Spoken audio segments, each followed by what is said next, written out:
السلام علیکم ورحمۃ اللہ وبرکاتہ۔ انشاءاللہ آج ایک واقعہ سنانے کی کوشش کروں گا۔ بہت اہم واقعہ ہے، غور سے سنو، اپنے بچوں کو بھی سناؤ، زیادہ سے زیادہ لوگوں کو سناؤ۔ اپنا تاریخی واقعہ ہے۔ واقعہ یہ ہے کہ نور الدین زنگی رحمۃ اللہ علیہ کا ایک واقعہ ہے۔ ان کے والد محمد ابن احمد الدین زنگی رحمۃ اللہ علیہ، دو بیٹے تھے ان کو۔ ان کے بڑے بھائی سیف الدین زنگی اور نور الدین زنگی۔ ان کے والد کے انتقال کے بعد ان کی ریاست کو دو حصوں میں تقسیم کیا گیا۔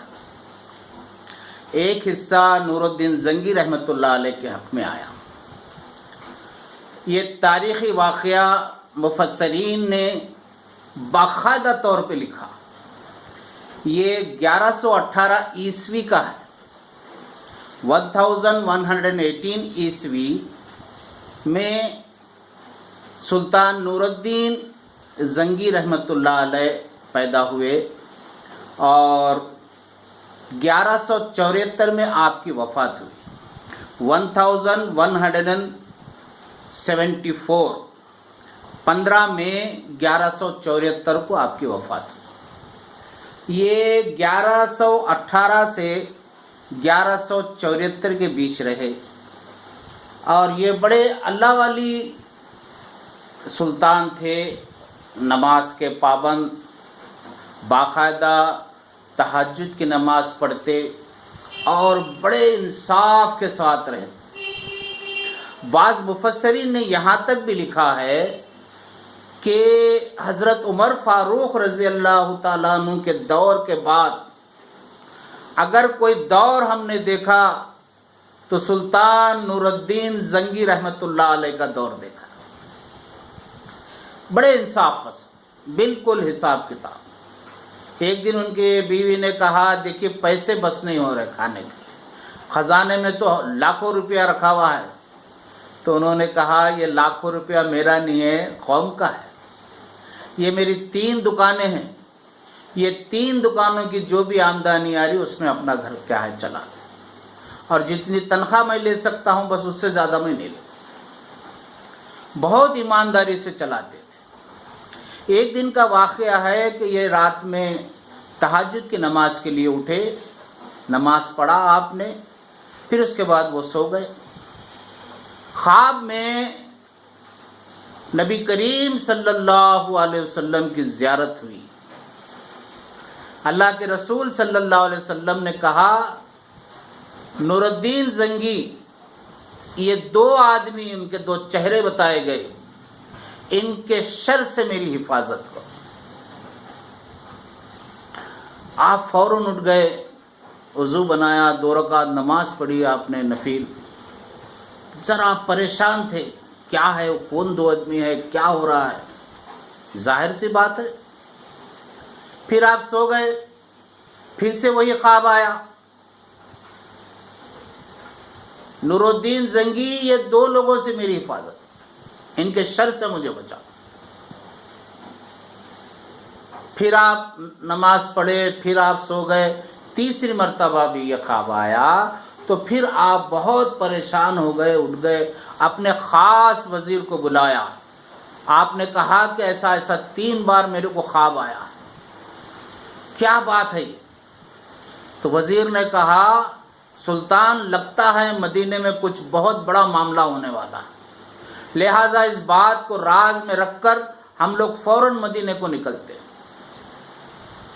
آپ نے 20 نوجوانوں کو تیار کیا، فجر کی نماز کے بعد فوراً مدینے کے لیے روانہ ہو گئے۔ اپنے وزیر کو لیا، وہ نوجوانوں کو لیا۔ مفسرین لکھتے ہیں یہ دمشق سے مدینے کا سفر 25 سے 26 دن لگتے، لیکن سلطان نور الدین زنگی کو اتنی جلدی تھی مدینہ پہنچنے کی، کیا بات ہے۔ 16 دن میں آپ نے یہ سفر مکمل کیا، 16 دن۔ الحمدللہ جب وہاں پہنچے، مدینے کے سلطان کے پاس پہنچے اور آپ کو یہ تمام خواب کا واقعہ سنایا تو سب لوگ بیٹھ کر پریشان ہو گئے، تو کریں گے تو کیا کریں گے؟ لہٰذا ایک مشورہ کرے کہ ایک دعوت دیں گے تمام مدینے والوں کو، دعوت کے بعد جب یہ لوگ جاتے رہیں گے کچھ میں ان کو تحفے طوائف میں تحفے دیتا رہوں گا اور آپ مسافہ کرتے رہیں۔ آپ مسافہ کرتے کرتے چہروں کو غور کرو، دیکھو کون ہے وہ، ایک ایک ایک ایک ایک ایک جانے لگے، آپ تحفہ دیتے گئے، آپ مسافہ کرتے گئے، تمام کے تمام مہمان چلے، لیکن وہ چہرے والے آئے نہیں۔ آپ نے فرمایا کہ پورے لوگ چلے گئے لیکن وہ 2 حضرات نہیں آئے، پھر کیسا؟ کیا کچھ لوگ مدینہ میں رہ گئے؟ ہاں، ایک شخص نے کہا ہاں 2 لوگ ہیں، بڑے اللہ والی لوگ ہیں، بڑے صوفیانہ انداز میں رہتے ہیں، لوگوں سے کم بات کرتے ہیں، مشق میں لوگوں کو پانی بانٹتے ہیں لے کے جاتے دور راہگروں وغیرہ وغیرہ۔ کون ہے وہ؟ دونوں کو بلا کے لاؤ۔ دونوں کو بلا کے لائے۔ جیسا ہی وہ آئے، سلطان نور الدین زنگی نے فوراً ان کو پہچان لیا، خواب میں جو چہرے ان کو دکھائے گئے تھے، ہاں یہ وہی لوگ، فوراً گرفتار کر لیا گیا اور پوچھے کون ہے تم لوگ، کہاں سے آئے؟ بولے ہم فلاں شہروں سے آئے ہوئے ہیں، ہم حج کے لیے آئے تھے لیکن ہم یہیں پر بس گئے، تو لہٰذا ہمارا کوئی ایسی بات نہیں ہے، جاؤ ہمارا گھر چیک کر لو۔ دیکھو گئے، گھر کی تلاشی ہوئی، کچھ نہیں ہے، تھوڑا سا پکانے کا سامان ہے، کچھ کتاباں ہیں، کچھ قرآن شریف کے نسخے ہے، ایک چبوترا بنا ہوا ہے، چبوترے کے اوپر چٹائی ہے، کچھ کپڑے وغیرہ رکھے ہوئے ہیں، ایسی کوئی چیز دیکھنے کو نہیں ملی۔ 2 مشق ہے جو جانور کے چمڑے میں بناتے تھے، جو پانی لے جاتے۔ پھر وہ چٹائی اٹھا کر دیکھا گیا چبوترے پہ سے، تو وہاں سے ایک سرنگ جا رہی۔ رات بھر یہ لوگ سرنگ کھودتے، وہ مشق میں مٹھی بھرتے اور اپنے کھاندے پہ ڈال کر ایسا لے جاتے جیسا کوئی پانی جو ہے بانٹ رہے ہیں، لے کے جا کے قبرستان میں وہ مٹھی کو پھیلا دیتے۔ یہی کام تھا اور بڑے اطمینان سے کرتے تھے، کوئی گڑبڑ نہیں، کوئی اجلت نہیں۔ یہ عیسائیوں اور یہودیوں کا ایک منصوبہ تھا کہ نبی کریم صلی اللہ علیہ وسلم کی جسم مبارک کو گنبد خضرا کے نیچے آپ کے قبر مبارک سے نکال لیا جائے، اور یہاں تک پہنچ گئے تھے، مفسرین یہاں لکھتے ہیں کہ حضرت عمر فاروق رضی اللہ تعالیٰ عنہ کے مزار تک پہنچے، اور بعض نے یہ لکھا کہ نبی کریم صلی اللہ علیہ وسلم کی مزار تک پہنچ گئے اور آپ صلی اللہ علیہ وسلم کے پیر کا انگوٹھا تک نظر آنے لگا ہے۔ اور ادھر سلطان نور الدین زنگی رحمت اللہ علیہ کے خواب میں اللہ کے رسول صلی اللہ علیہ وسلم آ کر یہ تمام چیز بیان کر۔ تو اتنا بڑا معاملہ، فوراً ان لوگوں کو قتل یعنی سزا سنا دی گئی موت کی، اور وہیں پر ان کو قتل کیا گیا اور سرنگ بند کر دی گئی، اور وہ گنبد خضرا کے اطراف کھود کر بتاتے ہیں شیش پگھلا کر ڈال دی گئی تاکہ کوئی ادھر کھود کر جا نہ سکے۔ دیکھو، معلوم کرو بچوں، پڑھ کر دیکھو کتاب، کیسے کیسے واقعات، کیسے کیسے دشمن لگے ہوئے۔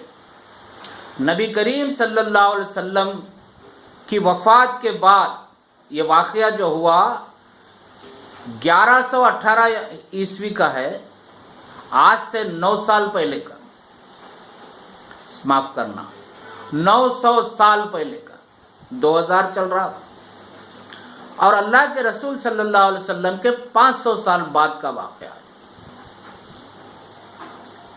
تو اگر ہم اپنی ہسٹری نہیں معلوم کریں گے کون معلوم کرے گا؟ کون بتائے گا بچوں؟ پڑھو، دیکھو، سنو، نوجوان بچوں، بچیوں، میں آپ کو دعوت دے رہا ہوں، معلومات کرو اپنے دین کے بارے میں، کیسے کیسے دشمن کیسی کیسی چالیں چل رہے ہیں۔ ہم اپنے دین کے بارے میں نہیں معلوم کریں گے تو پھر کون معلوم کرے گا؟ کون بتائے گا ہم کو ہماری تاریخ؟ جو اپنی تاریخ نہیں جانتا اس سے بڑا کمزور اور کون ہو سکتا ہے؟ تو جزاک اللہ، میں اپنی بات کو یہاں ختم کرتا ہوں۔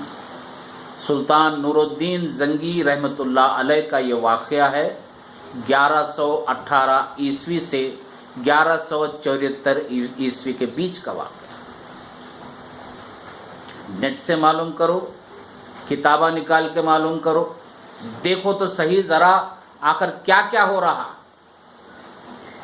جزاک اللہ، جزاک اللہ۔